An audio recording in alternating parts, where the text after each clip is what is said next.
3rd, and I've missed most of the day because Kyle took my camera earlier to film his squat sets. So I am gonna vlog for you guys my HIIT workout. Lately, I'm sure if you follow me on social media, if you don't, then I don't even know why you're watching my YouTube, because I don't know how you got here. I've been posting my Oh It Fits circuits, and tonight I'm gonna make up a new one. I will show you my outfit because I got my Lulus in, the ones that I mentioned in my last full day of eating vlog. So I will show you guys those, and we'll head over to the gym. Check them out.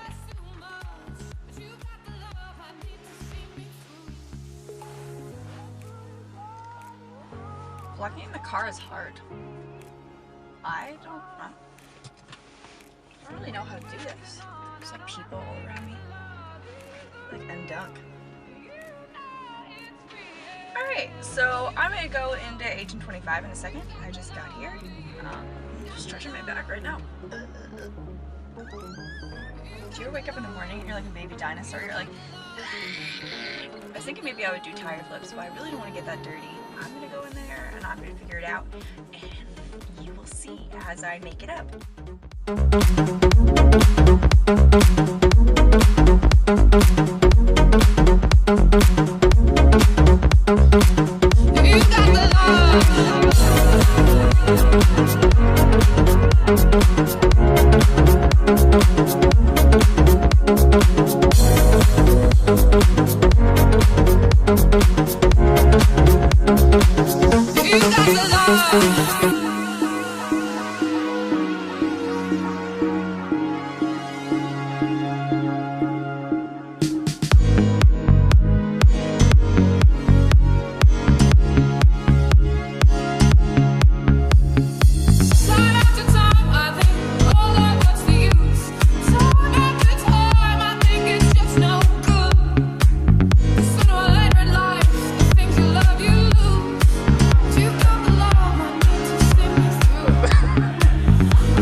How do you feel? Feel great.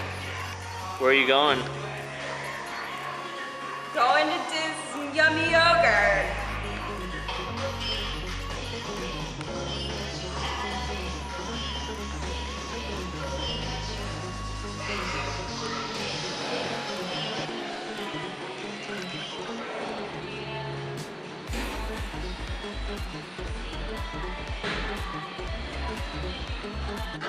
That's what I'm eating.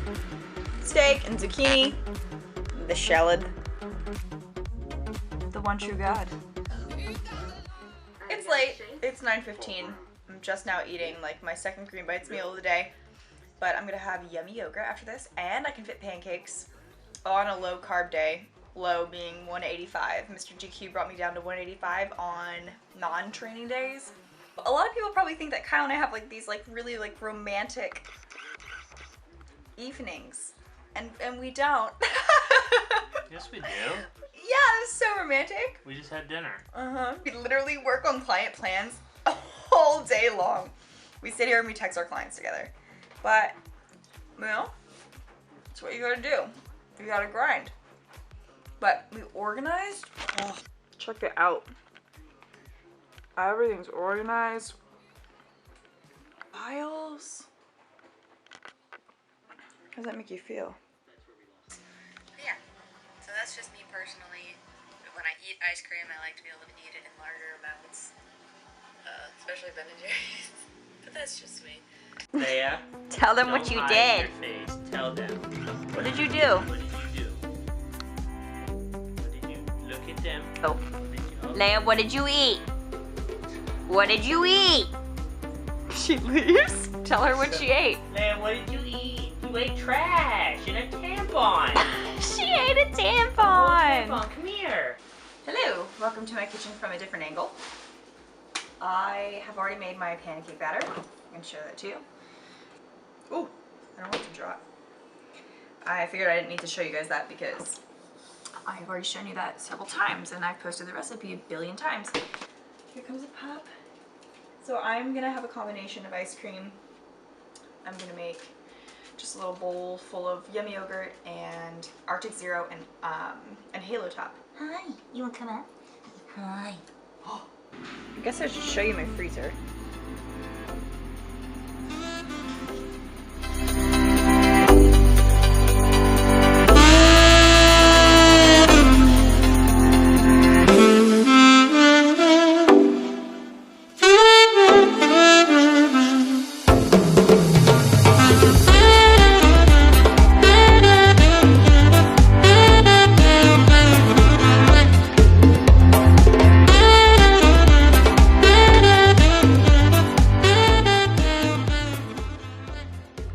Nuts and more, and sugar-free chocolate sauce. I'm a nom on these now.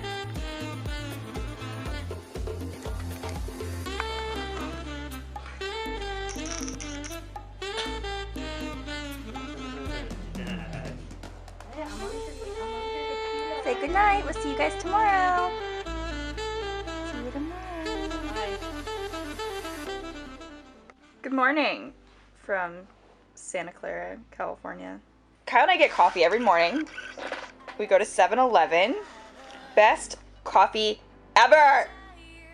We are absolutely obsessed with it. I just got a text from one of my clients who was asking about why she's so hungry on her rest days. And that I've noticed over the course of my time in fitness is that, I mean, everyone craves. We all get hungry. We all go out and distract ourselves. Go do whatever so that we don't have to focus on eating. I think that a lot of the reason why in my life I have felt kind of free from this for a while is because I just don't think about food anymore like that. I love food and I'm excited to eat food when I eat it, but I have an eating window. I don't eat in the morning. I used to do intermittent fasting, so I'd eat at 3 p.m. Now I eat around noon. Food is not the first thing I think about when I wake up. A way that you can kind of stop all those cravings is to stop thinking about food all the time. Stop thinking about the next time that you're going to eat. Go and do things that distract you, or maybe give yourself an eating window. I make sure that I schedule when I go to the gym in the middle of the day so that I'm not thinking about food. I know that it's a lot easier said than done, but it's something that I've really worked on over the past couple months since my last show. And I think that that's been really beneficial. Sing it again. She had dumps like a truck. I was like, what? All night long. Let me see that dawn.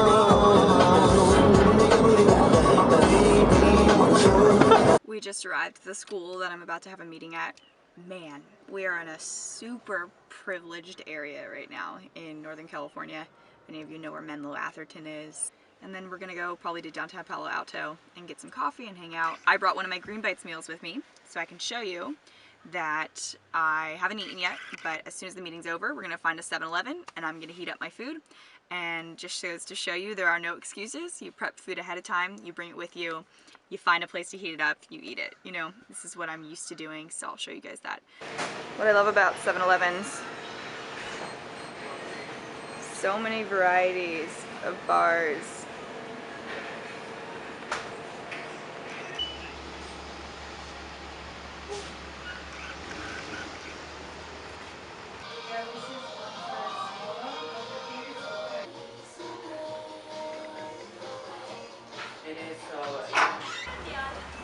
When you have luxury macros, you can make this fit. It's 2 p.m. and I haven't eaten yet though, so it's gonna be pretty easy to make it fit.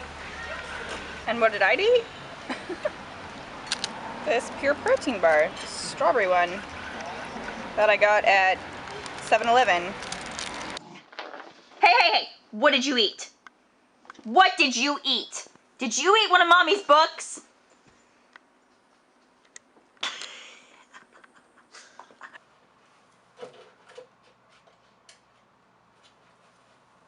Okay, so I'm sitting here and I just really briefly wanted to talk about this. I just had two clients who texted me, two different situations, but I think that they fall kind of into similar categories. So one of my clients texted me and said that she's kind of beating herself up a lot. She's feeling kind of down. She kind of had a mishap after having a really, really great kind of, I don't know, probably 8 set of weeks where everything was tracked perfectly and she was feeling great. And then she kind of had a mishap and she's kind of feeling down on herself. And my other client texted me, and she has a social outing that she has to go to soon. Wanted to know, how do you track those calories? And, she doesn't want to be rude and not eat that food. And so I think that these both fall under the same category, which is you have to learn how to pick your battles. A lot of times we think that your fitness journey is going to be linear progression. We think that every day is one step forward, and every day when you track your calories, everything's going to be great, and you're just going to become a better version of you, and that you're just going like this. You're getting better and better and better. And sometimes you might plateau, but you're still moving forward. I think that's bullshit. I think it's terrible to say that every single day you're moving forward and you're getting better. I mean, maybe you are, but some days you are set back. Some days you fail miserably, right? And how I explained it is this. When we are building muscle, we are literally tearing and ripping apart our muscle fibers so that they can repair themselves. And the same thing has to happen mentally for us to get better and stronger mentally. Sometimes we need to rip ourselves apart. Sometimes we fail. Sometimes we suck. And that just means that we need to repair ourselves. Sometimes, you're going to be set back. You're going to stall. You're not going to move forward at all. You might regress. And that's scary for people, but you need to learn how to pick your battles. You need to understand that you cannot beat yourself up. There is no use in you wallowing in self-pity every single day. It's okay for you to be here and now in this moment and to recognize how important it is to problematize the feelings that you're feeling. But if all you're doing is holding on to the past and holding on to the mistake you made, or the small binge you had, or the day that, or the week that, or the couple weeks that you didn't go to train or didn't track macros, you're never really going to move forward. You are going to stay stagnant and still. So you need to learn how to pick your battles with yourself. The next part is about eating out at social events. People think that if you go out to eat at social events, you're going to be rude if you don't eat the food that people provide. In a large setting, most of the time, you are more conscious of other people thinking that you're going to be rude for not eating than people are conscious of you not eating their food. Someone might be too self-aware of themselves and of the fact that they're not eating the food that's in front of them, provided for them at some award ceremony or some luncheon or something, and they feel bad. When in fact, everyone around you probably doesn't even notice, and if they do, if they say something like, hey, aren't you eating? I mean, you don't have to lie and be like, oh no, I had a big lunch. Be like, oh no, I don't eat anything right now, I'm not hungry. Or you don't need to go into this whole explanation of, well, I'm tracking my macros and I can't fit this today. You don't need to do that. I teach at a university, and so there's lots of luncheons, there's lots of free food all the time at different meetings. I just don't eat it. Like, you really need to not give a fuck. Pick your battles and be whatever about it. Are you really gonna, feel bad and be like, I need to eat this food at a luncheon? Are your choices and actions conducive to your goals and aspirations? Are you really going to give up tracking macros for some luncheon? If you're going out to a dinner or something with a bunch of colleagues, that might be different, and you can track those things ahead of time. But if it's something silly like, a small buffet luncheon or something, that's up to you. There's carrots and broccoli and things that you can track, or if there's crackers and cheese and things and little salamis, and you want to track those things, go ahead. There's, you're more than welcome to, and I've done that many times because it's easy to track. But don't go off and get these huge plates of things that you can't track and be like, well, screw it, whatever. It's a luncheon, I need to eat, and then go off your macros. So keep your goals in mind and focus on the things that, that you really, really want. Is a luncheon more important than you staying true to your macros? Or, if the luncheon really is important to you, then just track it. There's no reason to feel bad about wanting to enjoy that luncheon as long as you track it and stay close to your goals. So that's just kind of my personal opinion on that. I just got ready to go to the gym. I'm gonna go do shoulders, and I'm gonna do some cardio after, and I was just texting Kat Van B, and so I'm probably gonna see her there. So I'm gonna go kill that, and then I'll eat when I get home. I just got back from the gym, and it's close to 9 o'clock. So today's been like a really heavy training day for me. I did, I overhead press, and then bench, and then pause bench, and then I did lat pull downs, and dumbbell overhead press, and straight arm pull downs, and all kinds of shoulder stuff, and then I did cardio after. And it was like the longest gym thing ever, and I'm not really even that hungry. So, I don't know. I don't know if that happens to you guys too. But I'm gonna attempt to make some food, and I will get my night, finished up. It's already 9 o'clock, so I'm gonna try and edit this vlog, put it together, and put it up tonight. And then I'll just, make a post about it, I guess, tomorrow. So I did not anticipate that this was gonna take this long. Okay, love you guys. Reason why they out-rebounded you so badly in the fourth. Honestly, no, not at this time, Chris. I'll have to look at the tape and give you a more So the Warriors won. intelligent answer. I don't really watch basketball, but that's pretty exciting for the Bay Area. I forgot to film my food from Green Bay's. That's the plate. I licked it clean. Well, I can show you a similar one. So it looked kind of like this, except for the zucchini was broccoli, and there's green beans in there. So that's what I had, and then I had some salad as well. Guess what time it is? Yet again, the gloriousness of yummy yogurt. This is birthday cake and pistachio mascarpone. This is Halo Top Vanilla Bean. And this is Arctic Zero cookie dough. Sitting here eating my ice cream. I don't think I'm going to vlog anymore tonight. I still do have some calories to fulfill, so I'm going to decide whether or not I actually want to make pancakes or kind of just call it a night. Actually had a client ask me about that today. How do you feel about kind of rollover macros? I try to keep consistent macros. I've never really had a problem where I was too full to eat the rest of my macros. It's more so something like tonight where I'm just too tired to make the rest of my food. I'd like to not have as much variation. I think that it's easier to keep your macros consistent than to take from macros from the previous day if you didn't fill them, and so on and so forth. So that's kind of my opinion on that, but I am going to shower and get ready to go to bed. I'm going to do a little M-dunk thing right here. And I'm going to go to bed. So thank you guys for watching, and I will see you over the next couple days.